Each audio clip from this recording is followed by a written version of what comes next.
Hello అండి, నమస్తే. కథామాలిక ఛానల్కి స్వాగతం. కథ పేరు భూతద్దం. రచన పద్మావతి పురాణ పండగారు. కళ్యాణి పెళ్ళి అయ్యి 3 నెలలు గడిచింది. కూతురు పెళ్లికి కట్నమేమీ లేదు, కానీ కానుకలు ఘనంగా ముట్ట చెప్పారు. ప్రకాశం రమణీ దంపతులు అన్ని చోట్ల వెండి సామాన్ ఇచ్చారు. కాళ్ళు కడుగు పళ్ళెం, చెంబు, పానకం బిందెలు, పానకం గ్లాసులు, ఎదురు సన్నాహంలో ఇచ్చే బ్రష్, టంగ్ క్లీనర్, బొట్టు పెట్టే కుంకుమ భరిణ, ఒకటేముంది అన్నీ వెండివే ఇచ్చింది రమణి. పిల్లని కాపురానికి పంపే టైం దగ్గర పడుతుంది. ఇప్పటికే మూఢమని కొన్నాళ్ళు, ఆషాఢమని 1 నెల, మంచి రోజుల కోసం చూసుకుంటూ ఉండగానే 3 నెలలు గడిచిపోయాయి. ఎట్టకేలకు మంచి రోజు చూసి కాపురానికి ముహూర్తం పెట్టారు. కొత్త కాపురానికి కావలసిన కంచాలు, గిన్నెలు, కొన్ని డబ్బాలు వగైరా వగైరా కొనేశారు. కళ్యాణి ఇంట్లో కట్టుకోవడానికి కొన్ని, బయటికి వెళ్ళేటప్పుడు కట్టుకోవడానికి కొన్ని, పార్టీ వేర్ అని కొన్ని చీరలు, డ్రెస్సులు కొనిపెట్టింది రమణి. ఈ 3 నెలల్లో ఏది గుర్తొస్తే అది కొనేసి పక్కన పెట్టేశారు. కొన్నవన్నీ లిస్టు రాశారు. కావలసిన ఇతర సామాను ముందే కొనిపెట్టేశారు.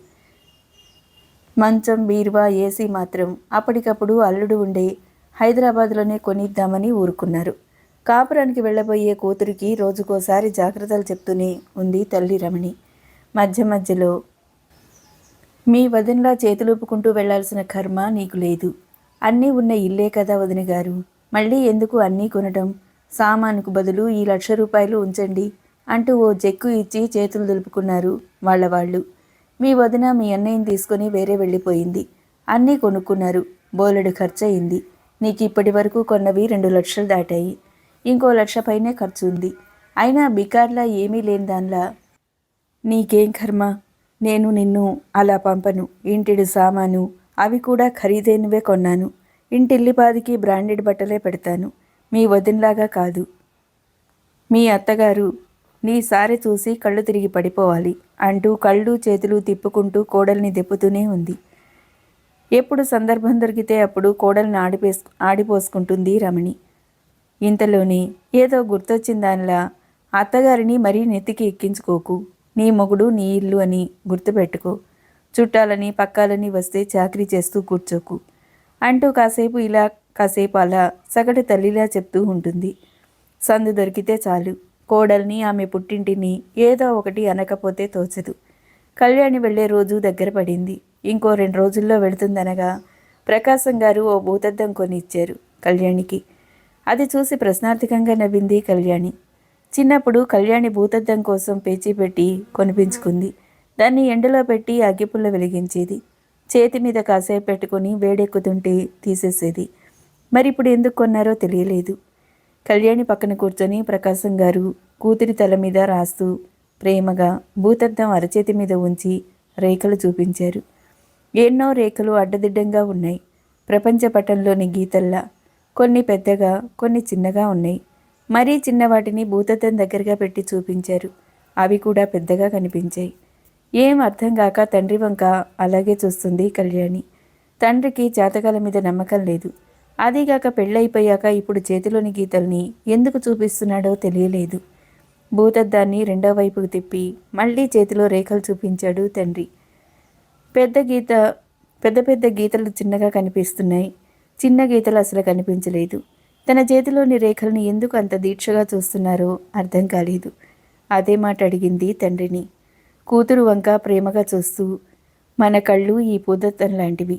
అద్దానికి ఒకవైపు ఇష్టం, మరొక వైపు అయిష్టత అనుకో. ఉదాహరణకు మీ అమ్మని చూడు అంటుండగాని, అన్నిటికీ నా మీద విరుచుకుపడితే కానీ మీకు నిద్ర పట్టదు అంది రమణి. నువ్వుండమ్మా. నాన్న, మీరేదో చెప్పాలని ఇది తెచ్చారు, చెప్పండి అంటూ కుతూహలంగా అడిగింది కళ్యాణి.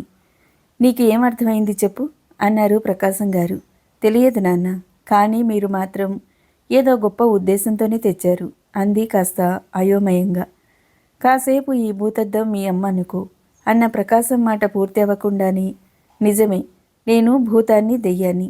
చివరికి ఇంతే. తండ్రి కూతురు ఒక్కటే. అయ్యో, పిల్ల అత్తారింటికి వెళుతోంది, ఎలా ఉంటుందో అని నేను భయపడుతుంటే అంటూ కొంగుతో ముక్కు మొహం తుడుచుకుని విసవిస వెళ్ళిపోయింది. చూడు తల్లి, మీ అమ్మనే ఉదాహరణగా ఎందుకు చెప్తున్నానంటే, ఆవిడ నీకు తల్లి. నువ్వు ఏం చేసినా ఆవిడకి ముద్దే. నువ్వు టీ పెట్టి పంచదార వేయకపోయినా మా అమ్మాయికి నా ఆరోగ్యం మీద ఎంత శ్రద్ధ అంటూ జుర్రుకుంటూ తాగేస్తుంది. అదే టీ మీ వదిన ఇస్తే, నాకు షుగరు ఉందని నువ్వు రోజు చెప్పక్కర్లేదు, కాస్త పంచదార తగిలేసివ్వు అంటుంది. అదే పంచదార వేసి ఇస్తే, నాకు షుగర్ అని గుర్తు చేయాలా, త్వరగా పైకి పంపేద్దామనా అంటుంది. తండ్రి చెప్పేది కొంచెం కొంచెం అర్థమవుతుంది కళ్యాణికి. అంటే భూతద్దంలో ఇటు చూస్తే కూతురు, అటు చూస్తే కోడలు. టీ కప్పు మారలేదు, వ్యక్తి మారలేదు, నాలుక మారలేదు, కానీ స్పందన మారిపోయింది. వదిన చేసిన టీ నువ్వు తెచ్చిస్తే మెచ్చుకునే నాలుక, అదే వదిన ఇస్తే అంటూ నవ్వుతూ ఆగిపోయారు. తెలిసింది నాన్న అంటున్న కళ్యాణితో, ఇంకొక మాట తల్లి అన్నారు కాస్త వణుకుతున్న గొంతుతో. ఇప్పుడు ఇదే భూతద్దం నువ్వనుకో అన్నారు చెక్కు చెదరని చిరునవ్వుతో. కనుబొమ్మలు ముడివేసి ప్రశ్నార్థకంగా చూసింది. పుట్టింట్లో తల్లితో గొడవలు పడతాం, బాధిస్తాం, తర్వాత మర్చిపోతాం అంటూ కాస్త ఊపిరి పీల్చుకున్నారు. అవునన్నట్టు తల ఊపింది. అదే గొడవలు అత్తగారితో వస్తాయి. ఇప్పుడు అమ్మ వదినతో మాట్లాడినట్టు మీ అత్తగారు కూడా మాట్లాడొచ్చు. అప్పుడు నీకు కూడా భూతద్దంలో ఒకవైపు అమ్మ, వేరొక వైపు అత్తగారు కనిపిస్తారు అంటూ ఆగారు.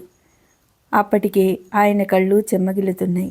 ఇప్పుడెందుకు నాన్న అవన్నీ అంది కళ్యాణి. ఇప్పుడే అన్నీ చెప్పాలి తల్లి. ఒక కుటుంబం బాగుపడటం, బాగుండకపోవటం ఆ ఇంటి గృహిణి మీద ఉంటుంది. నువ్వు కూడా అమ్మని, అత్తని ఒకవైపు నుండే చూడటం నేర్చుకో. అప్పుడు ఇబ్బంది ఉండదు. నీ ప్రవర్తన మీదే ఇల్లు, ఇంట్లో మనశ్శాంతి ఉంటాయి. ముఖ్యంగా నీ భర్త విషయంలో నీకు నీ అత్తగారికి మధ్య తెలియని పోటీ ఉంటుంది. మీ మధ్య జరిగే ఈ వ్యవహారం వల్ల నీ భర్త మానసిక సంఘర్షణకి గురవుతాడు. తల్లికి చెప్పలేడు. కొత్తగా వచ్చిన నిన్ను ఇబ్బంది పెట్టలేడు, నలిగిపోతాడు. కొందరు వ్యసనాలకు బానిసవుతారు అంటూ ఒక్క నిమిషం ఆగారు. తండ్రి చెప్పే ప్రతి మాట శ్రద్ధగా వింటుంది కళ్యాణి. ఒక్క నిమిషం ఆగి ఊపిరి పీల్చుకుని మళ్ళీ ప్రారంభించారు ప్రకాశం గారు. అలాంటి సంఘర్షణల వల్ల మీ అమ్మకి చెప్పలేక నలిగిపోయాను నేను. మా అమ్మని విడిచిపెట్టలేను, మీ అమ్మని తృప్తిపరచలేను. వాళ్ళు ఆ కాలం వాళ్ళు. మా నాన్నగారు నాకు సలహా ఇచ్చారు, దగ్గరగా ఉండి దూరమయ్యే బదులు దూరంగా ఉండి దగ్గరవమని. నేను ఆ పని చెయ్యలేదు. అదే సలహా మీ అన్నయ్యకి ఇచ్చాను. వాడు వేరే వెళ్ళాడు. మీ అమ్మ అన్నయ్యను వదెన్ను ఏదో ఒకటి అంటుంది. మీ అన్నయ్య చేతకాని వాడని, పెళ్ళాం కొంగు పట్టుకుని వెళ్ళిపోయాడని. నీకు తెలియంది కాదు. నేను కూడా అలా మీ అమ్మతో వచ్చేసుంటే అప్పుడు మా అమ్మ కూడా అలాగే అనుకుని ఉండేది. ఇవి ఇలా జరుగుతూ ఉంటాయి అంటున్నప్పుడు ప్రకాశం గారి కళ్ళల్లో తడి. చూడు తల్లి, నీ వల్ల అటువంటి పరిస్థితి రాకూడదు. అలాగే నువ్వు కూడా ఇబ్బంది పడకూడదు. అందుకే ఈ భూతద్దాన్ని నీకిస్తున్నాను. ఎదుటి మనుషులో తప్పులు ఈ వైపు నుండి చూడు. అప్పుడన్నీ చిన్నగా కనిపిస్తాయి. వాళ్ళు చేసే చిన్న మంచి పని కూడా రెండో వైపు నుండి చూడు. అప్పుడు పెద్దగా కనిపిస్తాయి. నీ వైపు నుండి తప్పు లేకుండా చూసుకో. నీ భర్త మనసు గెలుచుకో. అప్పుడు అతను నిన్నే సమర్థిస్తాడు. తల్లికి అర్థమయ్యేలా చెప్పుకుంటాడు. నేనే అర్థం చేసుకోవాలా అని పిచ్చి ప్రశ్న వేయకు. నీ కుటుంబం సంతోషం, శాంతి నీ చేతుల్లో ఉన్నాయి. అత్తగారు ఏదైనా చెప్పినా అమ్మ చెప్పినట్లే అనుకో, కానీ అమ్మతో వాదించినట్లు వాదించకు అంటూ తను చెప్పదలుచుకుంది అయిపోయినట్టుగా ఆగారు ప్రకాశం గారు. తండ్రి వంక ప్రేమగా చూస్తూ తన భవిష్యత్తుని ఆనందమయం చేసుకోవడానికి ఆ భూతద్దాన్ని తీసుకొని తన పెట్టె లోపల భద్రంగా పెట్టుకుంది కళ్యాణి. మీకు నచ్చినట్లయితే తప్పకుండా లైక్ చేయండి, షేర్ చేయండి, కామెంట్ చేయండి, అలాగే సబ్స్క్రైబ్ చేయండి. Thank you.